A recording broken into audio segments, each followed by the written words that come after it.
Chapter 7. Lucky had been hungover for 2 days, which was a new record for her.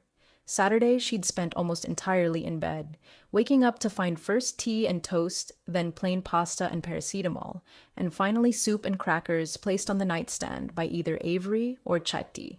Sunday had brought the inevitable blow-up with Avery, whose universe of anal domesticity was not built to withstand the cannonball intrusion of a freewheeling Lucky.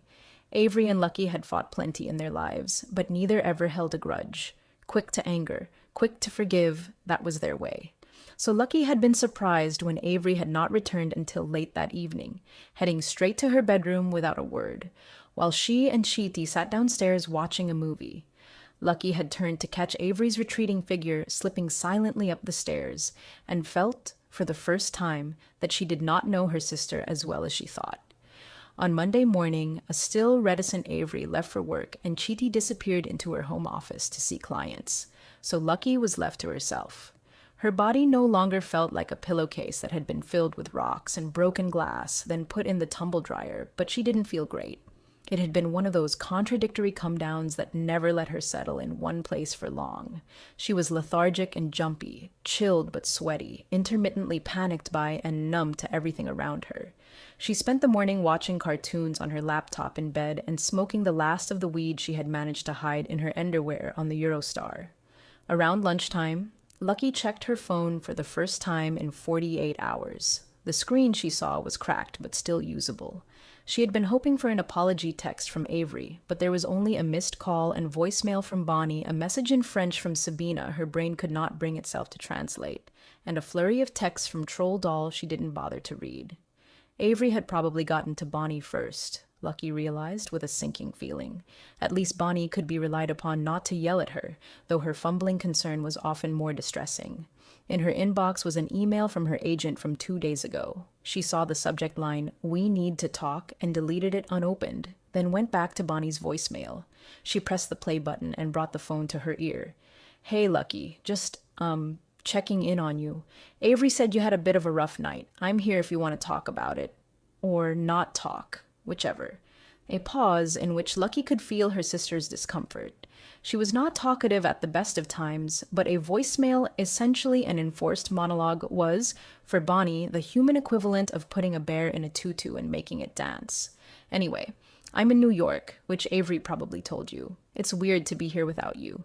It would be great to have you here, actually, but no pressure. Oh, and I'm training at Golden Ring again. I figure I'll stay here till Mom and Dad sell the place, then decide what to do.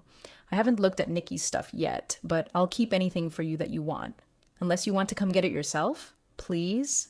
But yeah, like I said, no pressure. That's all, I guess. Call me back." Lucky sat down on the unmade bed, then pressed play again. So Bonnie was boxing again, and here in London, Avery was having a baby. Everyone was moving forward with their lives except her. But Bonnie wanted her there. That much was obvious. Her sister almost never asked her for anything, but she had asked her to come, no pressure, twice in one message. And it wasn't as if Avery wanted her here. With the sudden surge of relief that always followed the possibility of escape, Lucky checked her airline app on her cracked phone. She had thousands of air miles saved up from her years of traveling, and there was a seat on a flight leaving tomorrow afternoon. She tapped quickly through the checkout process, then forwarded her flight details to Bonnie with simply a smiley face and XX in the body of the email. Better not to get into everything that had happened here until she was physically back with Bonnie, by far her more understanding sister. That gave her just over 24 hours left in London, a city that clearly did not have a great influence on her. It would be good to get out of here, she thought, and show Avery that she wasn't going to hang around waiting for forgiveness like a kicked dog. That would wake her eldest sister up. If there was one thing Lucky was a master at, it was leaving. Lucky wandered downstairs into the kitchen, but she was not hungry. She wished she'd brought her guitar, but she'd left it in Paris. For the first time, she worried vaguely about what was to come next. Sure, she would go to New York to help Bonnie with the apartment, but then what? She knew she didn't want to model anymore, but at least it was something to do. That was the thing people didn't talk about. How much of life was just filling time. Her years had been broken into a particular set of seasons for so long. The twice-yearly loop around New York, London, Milan, Paris, then haute couture week every January and July, photo shoots in lofts in New York, in parks in Berlin, at the top of skyscrapers in Hong Kong, on the beaches of Bali. For so many years, she had been too busy, too jet-lagged, or too high to feel much of anything. Now, just when she wanted to feel the least, she had nothing to distract her. She opened the fridge door, then shut it again with a wave of nausea. The worst part was the flashes of memory from Friday night. Fragments of scenes illuminated like matches struck, then snuffed back out. She was dancing in the twin headlights of a taxi, or was she falling? Hands were grabbing at her feathered chest. She was like a bird being plucked. She was pushing the driver off her, ignoring his shouts, oozing away from him to slide up the steps like a backward slinky, and crumpling at Avery's door. Lucky swung open the kitchen's double French doors and stepped into the garden. It was a beautiful, bright day. She lit a cigarette and exhaled. Nikki's baby. That was the part of the night that still lay just out of reach. Somebody had called her Nikki's baby.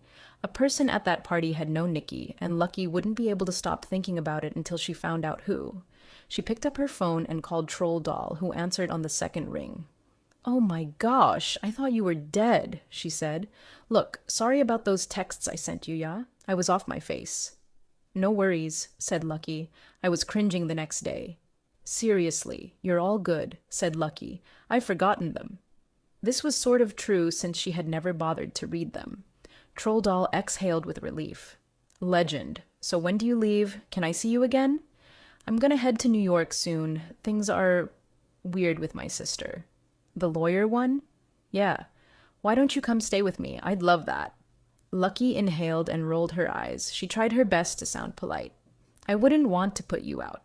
"You wouldn't be putting me out. You'd be putting me in, like, heaven." Lucky chose to ignore this. "Look, I wanted to ask you, that place we went the other night, do you have the address?" "Why? You're not seriously thinking of going back there, are you? It's like an actual sex club, you know. I lost something and wanted to check if it's there." "Your t-shirt?" "I have it. I actually slept in it last night. How sad is that?" She made a snorting sound of humiliation, or perhaps hope. "Flopsy says you can keep her feather boa, by the way." "I don't care about the shirt. I'm looking for something else." "The drugs? I'm pretty sure you did them all, babe. Can you just tell me the address?" Troll Doll hummed down the phone. "If I give it to you, will you come see me after?" Lucky stayed silent until she heard Troll Doll eject a little sigh of defeat. "I'll text it to you now." "Thanks. I appreciate it."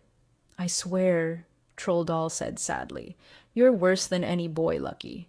Lucky spent the afternoon at a dark, wood-paneled pub tucked on one of the winding streets near Avery's. Hampstead was so unrelentingly quaint, it was hard not to be charmed by it, especially when the sun was shining and would continue doing so until after 9 p.m., especially when the ivy-trellised pub looked like something out of an 18th century storybook. Especially when there was a youngish and not bad-looking bartender. He was in school for figurative painting, he assured her, giving her free pints in exchange seemingly for the pleasure of being able to cast his trained eye upon her. Lucky spent a cheerful handful of hours drinking and playing darts for cigarettes with a gaggle of sunburned older British men, all while being gazed at longingly by the starstruck bartender. She stepped outside for a smoke and checked her phone. Another message from her agent. Buoyed by the beers and feeling the liquid impenetrability that came from riding the first wave of a new drunk, she deleted it without reading it. For the first time since she was 15, she was out of a job. To celebrate, she went back inside for another round. By the time she left the pub, she had won 5 cigarettes and was on a first-name basis with a throng of London's finest male retirees, all of whom agreed that having a job was a complete waste of time. She took the bus all the way to the club to kill time, a journey that took the better part of 2 hours. The novelty of riding on the top of a double-decker was not lost on her, especially as she had managed to nab the prized pair of seats at the very front, sprawling her long legs across both seats to ward off any potential neighbors. From this vantage, she could watch London through the huge plexiglass window unfolding beneath its leafy canopy of trees. Unlike in New York, in which heat was considered a right from May to September, every warm summer day in London felt special, fleeting. Women in the bright dresses they'd been waiting all year to wear flitted in and out of shops. Barefoot men kicked soccer balls around huge green parks. Old men in short sleeves relaxed outside of cafes, hookah pipes in hand. Lucky watched it all from her perch with a gentle remove, only possible for her when several pints deep. She was perfectly drunk, not yet blacked out, but no longer fully in time and space. The best word she could think of for this state was untethered. She was a balloon slipping lightly out of the world's grasping hand. As the bus meandered through the sun-dappled streets, she sat back and thought of Avery. Her sister was a fool for giving all this up to live full-time in reality. Avery had taken it too far by getting hooked on heroin. That was her mistake. She should have stuck with the classics: booze, weed, coke, pills, and the occasional psychedelic. Like Lucky, who knew what she was doing. She could handle her shit, she thought with drunken satisfaction, which meant, unlike Avery, she would never have to stop. A warm breeze curled from the fanning bus doors up to the top deck. The bustle of the city, of life in general, felt very far below. Like a bird safe in its nest, Lucky propped her sunglasses on her nose, tucked her chin to her chest, and slipped away. She was not dreaming so much as remembering. The shoot was at a studio downtown by the Hudson River, which she liked because it had pinball machines in the hallway she could play on in her breaks between shots. She was better at pinball than modeling, she thought.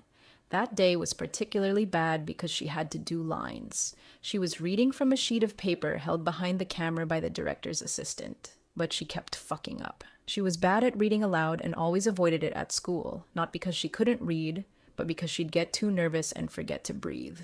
"All right, let's try it again," said the photographer. "Take your time." But the more self-conscious she grew, the harder it was to catch her breath. The lights were too hot, and she could feel beads of sweat coalescing on her upper lip. That couldn't look good. She wanted to wipe her face on her sleeve, but she was wearing silk, and that probably wasn't allowed either. She wished she could get everyone to blink simultaneously, just give her 1 second to herself to at least dry her face off. But everyone's eyes stayed on her. It never occurred to her that she could ask for a break. She was trying to discreetly blot her face with the back of her hand when she heard snickers from 2 of the stylists by the racks. She glanced over to see them exchange a look that said, "Surprise, surprise, a model who can't read." It wasn't the first time she'd caught sight of the contempt for her just beneath the surface of other women, nor would it be the last.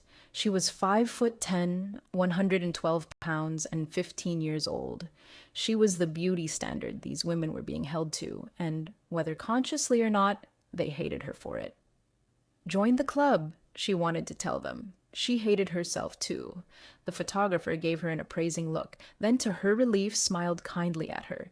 He had long, sandy hair and the insouciantly cheerful air of someone raised around an abundance of sunshine and money. He also, Lucky had been breathlessly informed by the makeup artist, had recently started dating a household name supermodel. Lucky understood that he was very important, and had been told multiple times by her agency how fortunate she was to be chosen by him in the very first year of her career. He stepped away from the camera and gave her another encouraging smile. "You know what?" he said. "We'll just shoot some stills. In fact, why don't we clear the set for a second? Just me, you, and my assistant Jared here." Lucky nodded with relief and watched as hair, makeup, styling, and various crew began to trickle off set to wait in the craft services area, where they would all undoubtedly talk about her. "Can I just?" said one of the makeup artists, quickly darting forward to blot her face and dust it with a fine powder. "Good luck," she whispered without enthusiasm, then disappeared too. The photographer picked up his camera and gave her a cheerful wink. "All right, my love," he said. "Let's have you standing." He circled around her, clicking away, and Lucky moved with him instinctively. The truth was, she was a natural. When Lucky saw photos of herself after the fact, she was always amazed by how different she appeared compared to how she had felt taking them. She looked mature and completely at home in herself. Like a woman. "You're doing great, Lucy," said the photographer. "It's Lucky," she whispered, then added automatically, "Sorry. Lucky, of course." He made a show of slapping his forehead. "That's a perfect name for you. How old are you, Lucky?" 15, she said, then quickly returned her face to a look of blank inscrutability. "Wow, I would have guessed older by the way you carry yourself. You must have an old soul, Lucky." Lucky was pretty sure her soul was also 15, but she nodded anyway. They kept shooting for a while, the photographer's face obscured behind his camera, Lucky focusing on looking sexy but a little scared as she'd been taught when he stopped suddenly. She was afraid he was going to tell her it wasn't working and send her home, but instead he ran a hand through his hair and grinned. Okay, I want to try something. He handed the camera to his assistant without taking his eyes off her. Let's try the Pentax with black and white. He beckoned her closer. Do you mind kneeling? She hesitated, and the photographer motioned to his assistant. Sorry, Lucky, I should have thought. Could you grab her something, Jared? A cushion or something? The assistant grabbed a small towel from the makeup chair and folded it, placing it on the ground before her. It provided only the tiniest amount of padding between her shins and the concrete floor, but she knelt anyway. That looks great, Lucky. He snapped a few shots. He was saying her name too much, she thought, probably to compensate for having gotten it wrong earlier. She sensed he wanted her to feel comfortable, so she tried her best to give off the impression that she was. Now, Lucky, can you open your mouth? His voice didn't change. He delivered this instruction with the same cheerful directness that he'd asked Jared to swap the cameras. She hesitated again, then parted her lips ever so slightly. That's perfect. A little wider. He stepped toward her and very gently slipped his thumb into her mouth. Above her, she heard the camera click. His thumb tasted like cigarettes, but there was an earthiness too, like vegetable root, mixed with an unpleasant metallic tang. Without pulling her head away, she darted her eyes to the assistant, Jared, but his face remained impassive, bored even. She blinked, then opened them again to glance at the photographer's crotch, which was now eye level with her. She had never seen a penis before, but somehow she knew to check if he had an erection. Upon seeing that he didn't, she felt a dizzying surge of relief. This must be part of the job, then. Eyes up here, he murmured. Only then did his voice drop and take on a husky quality, as if sharing a secret with her. He clicked away, pushing his thumb very slowly in and out of her mouth. She kept her jaw stiff and her mouth wide, tucking her tongue beneath her teeth, so as little of her as possible would touch his skin. In the years afterward, she would dream of chomping down on that thumb, locking her jaw like a pit bull and biting through the skin until she hit bone until he screamed for release. Instead, she lifted her eyes. He looked down at her and smiled. You're a natural, Lucky. Now can you close your lips and suck? Lucky snapped awake with a jolt of panic. For a sickening moment, she had no sense of where she was. A bus? But where?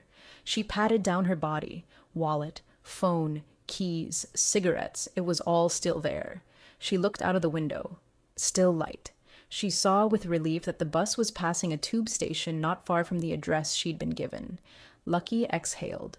She'd let her guard down again, but she was safe. On the seat across from her, an older woman in a loose lilac blouse was smiling at her. You was having a little kip, said the woman. Don't worry, I had my eye on you, would have woken you up before I got off. Thank you, croaked Lucky. She looked at the woman, whose softly creased eyes were watching her with benign interest. Lucky was embarrassed to find tears pricking her own. Her sunglasses had slipped into her lap during sleep. She pushed them back onto her face and swung herself to standing. It must be almost her stop, and she needed to keep moving. Stay safe, dear, called the woman as Lucky disappeared down the stairs. Lucky did have some memory of the club from Friday, but it was vague. The townhouse at the address given to her was a narrow, unassuming building on a quiet street. Wide black and white tiled stairs led to its front door. Lucky checked for a name or business written beneath the brass doorbell, found none, then pressed it anyway. It emitted a shrill, high ring like a seagull's squawk. She waited. Nothing. She stepped back and tried to peer through the windows, but the heavy red curtains were all pulled shut. Lucky stood on the steps for several minutes, hoping someone would come. When it became clear no one would, she wandered around to the other side of the building, where there was a small side alley. There, standing between large, plastic-wrapped crates of drink deliveries, was a woman. She looked somewhat disheveled in a pair of battered Ugg boots and denim cut-off shorts, a pale pink t-shirt with a diamante heart missing a few of its jewels at the center. Her face, however, was another story. It was skillfully made up, her skin powdered in ivory white, red, glittery lips like bejeweled ruby slippers, and huge sweeping eyelashes with 2 red feathers at the corner of each eye. On her head was a nude stocking the same color as her skin. She looked like a painted china doll whose hair had not yet been attached. Lucky advanced tentatively toward her. The woman watched her approach warily. "Can I help you?" I don't know. I'm looking for someone." The woman raised her penciled eyebrow. "You looking to dance?" Lucky shook her head. The Voma exhaled a plume of smoke. "Shame." "A guy who does security here," Lucky clarified. "At least I think he does." The woman took a drag of her cigarette, which was scarred red with lipstick at the tip. She stared at Lucky wordlessly, then clearly decided she was worth answering. "So what's he look like? The chap you're looking for?" Lucky closed her eyes and tried to conjure the image of the man she'd seen on Friday night. She saw a figure like a mountain, colossal, eclipsing the lights above them. "Big," she said. The woman laughed to herself. "You'd be looking for BFG. You're lucky he comes in early. You want me to get him for you?" "If you could, yeah." But she made no suggestion of leaving, so Lucky simply waited. The woman carried on smoking, eyes flicking up and down Lucky appraisingly. Lucky looked at her feet awkwardly. What was she doing here? What did she think she was going to find? She was just killing time, she supposed, killing time instead of killing herself. She shook the thought away immediately. What was wrong with her? Of course she wasn't going to kill herself. She was just hungover. "You a model?" the woman asked eventually. "You look like one." Lucky thought about this. "Used to be." "You're so thin," said the woman matter-of-factly. Lucky nodded. There was nothing much to say to this. She was. "You got anorexia? All you models do, right? Nothing tastes as good as skinny feels." "Didn't Kate Moss say that?" She sniffed. "The cow." "It's a genetics thing," said Lucky, giving the answer she always gave. "And Kate Moss did say that, but she was quoting someone else." "Is that right?" The woman looked at her, sniffed again, and spat between her feet. "Also, I don't eat much, and I do a lot of drugs," said Lucky. "So there's that." The woman threw her head back and cackled with delight. Lucky smiled shyly. "I'd have died to be a model growing up," said the woman. Lucky smiled ruefully. "You didn't miss much." Another raise of the arched eyebrow.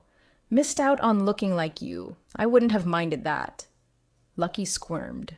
All her life she'd hated compliments. Since other women often resented her on sight, she did her best to make herself non-threatening. This was usually by not saying much or finding a way to make fun of herself.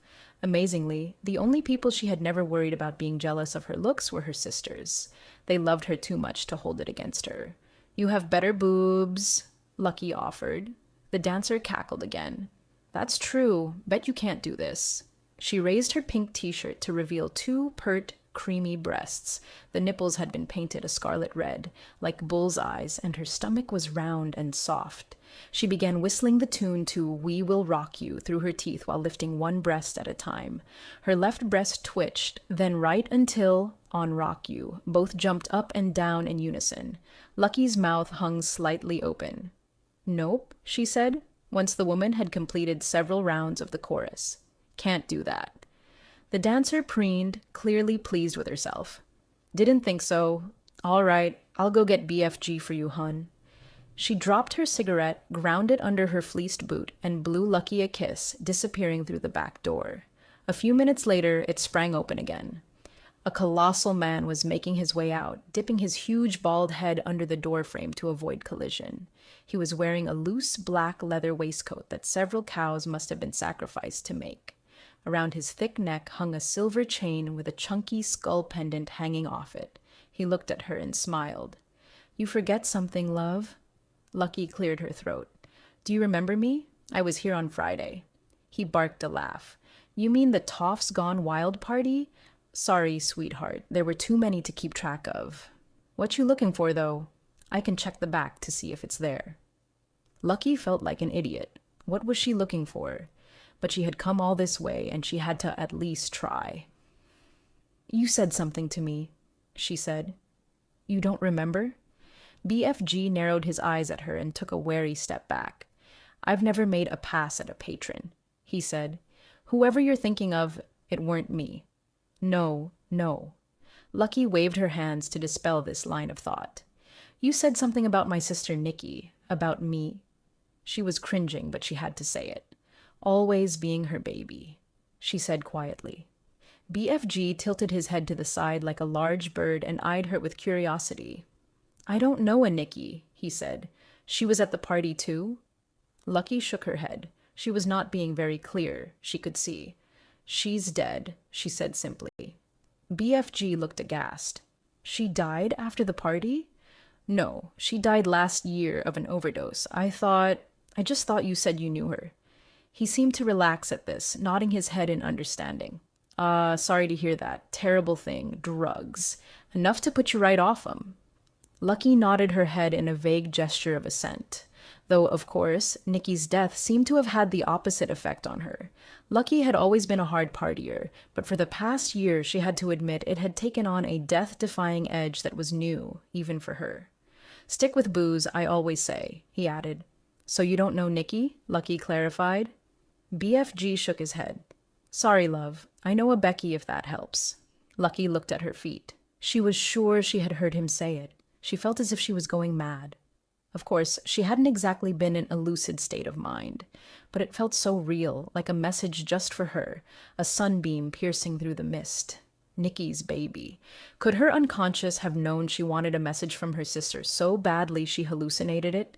She must have been even more fucked up that night than she thought. When she glanced back up, BFG was looking over her head thoughtfully. He was a J-man who spent his life looking over others' heads. People have a hard time talking about death, he said. You find that? After my dad died, no one knew what to say. Yep, said Lucky. It sucks. She was wasting her time. BFG didn't know Nikki. No one here did. She'd been a fool to come. It wasn't a good moment for him, my dad, BFG continued, oblivious. Imagine it was the same with your sister. Did he... with drugs? Asked Lucky. Nah, hanged himself. Same thing, though, innit? Lucky looked away down the alley. She didn't want to argue with this man, but it was not the same thing. Nikki had been taking the painkillers in order to live, not die. BFG lit a cigarette and Lucky joined him, shaking one out from the pack she'd won at the pub. That already felt like a different day entirely. He proffered a lighter, and Lucky leaned over the flame, their eyes meeting in a moment of pleasurable collusion. You have fun at the party, at least? He asked. Lucky was about to give one of her usual vague responses, then stopped herself. I got too fucked up, and I barely remember a thing, she said. Except that I really upset my sister. The eldest one, she added. Not Nikki. The man tutted. That's bad, that is. You should watch it. We had a regular whose nose caved in from coke. Got one big nostril instead of two now. I'm not pissing you. Lucky laughed in spite of herself. I'll be careful. You know why I think people do drugs? BFG asked her suddenly. Lucky made the rock and roll sign with her hands, then rolled her eyes. Because it's cool? She said. BFG snorted softly through his nose. I think they're trying to fall in love with life again, he said. That's what I see in the club every night. All the sex and booze and coke and shit. It's not really about that stuff. It's people who have fallen out of love with life trying to get back to how they used to feel, you know? She looked up at him. BFG was still nodding slowly, lost in his own thoughts now. Was that what was happening to Lucky? Had she fallen out of love with life? She certainly didn't see much point doing the things others did to make their lives meaningful. Working, marrying, having children, building a home. But she couldn't remember a time when she had. Could you fall out of love with life if you were never in love with it? Once, a few years after Lucky started modeling, she and Nikki had hiked around the cliffs surrounding Lake Minnewaska together. From the forest along the ridge, they'd look down upon the flat black surface of the water, reflecting the white clouds and green trees above like glass. In the very center, a tiny splashing dot was traversing the lake. Mesmerized, they looked closer to find it was a solitary swimmer. Her red swim cap bobbed just above the water as her arms sliced tiny white tears into the lake's surface. They sat side by side on a slab of rock, looking on like two watchful eagles, until finally the tiny, thrashing figure made her way to shore and pulled herself out, disappearing into the dense woods below. Afterward, Nikki had turned to Lucky. That's you, she said. You're the swimmer. Lucky shook her head and laughed. But I'm right here. But down there, she said, that's how I see you. Nikki knew, no matter how many people Lucky surrounded herself with, part of her was always swimming alone through a wide, dark lake. The only time she ever felt that there was someone in the water with her was when she was with her sisters. But Nikki was different. Nikki was always the first person to ask a question in the Q&A section of a talk, because she couldn't bear for the person on stage to experience awkward silence after having made themselves vulnerable. She didn't need to have a drink to dance or make a speech at a wedding or go on a date like most people did. She threw herself into the center of things. Nikki took those drugs in order not to fall out of love with life. All she ever wanted was to stay. And now here was Lucky, alive when her sister was not, destroying herself. It struck her with sudden clarity that the best way to honor her sister would be to live life the way Nikki had wanted to, wide awake and not numbing any part of it. But she didn't know how, and feared she never would, so she pushed the thought away. She cleared her throat and looked back at BFG. "Sorry about your dad," she said eventually. "Ah." He waved his hand and returned from wherever his memories had taken him. He was an old drunk. Lucky smiled ruefully. "Mine too." He glanced down at her. "That right?" Lucky nodded. "Love is a stranger, eh?" he said. He retrieved a penknife from his pocket and sliced open one of the plastic crates of drinks. He handed her a bottle of hard cider. "You want a drink for the road? It's on the house."